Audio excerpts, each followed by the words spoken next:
यदि ज़िंदगी में आप आसमान छूना चाहते हैं तो आपको मुर्गों का साथ छोड़ना होगा। मुर्गी पालने वाले को एक रोज़ बाज का एक अंडा मिला और उसने उसे मुर्गियों के दड़बे में रख दिया।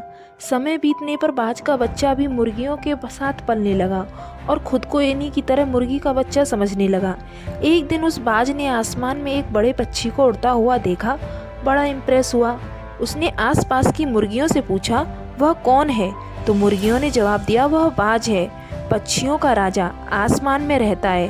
हम तो ज़मीन पर रहते हैं क्योंकि हम तो मुर्गे हैं। उनकी बात सुनकर वह बाज पूरी ज़िंदगी मुर्गे की तरह रहा और मुर्गे की तरह ही मर गया, क्योंकि वह जीवन भर खुद को मुर्गा ही समझता रहा। अधिकतर लोग बेहद ऑर्डिनरी जीवन जीते हैं और मर जाते हैं।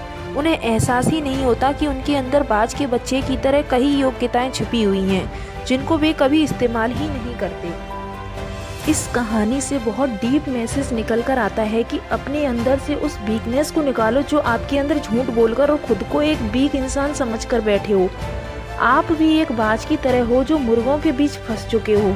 आपके आसपास भी कुछ ऐसे लोग हैं जो आपको फील कराते हैं कि आप कुछ नहीं कर सकते हो, क्योंकि कहीं ना कहीं आप भी उनके साथ रहकर उनकी तरह ही बनने की कोशिश करते हो। खुद को पहचानो और कहो, मैं इस भीड़ का हिस्सा नहीं हूँ, मैं अलग हूँ।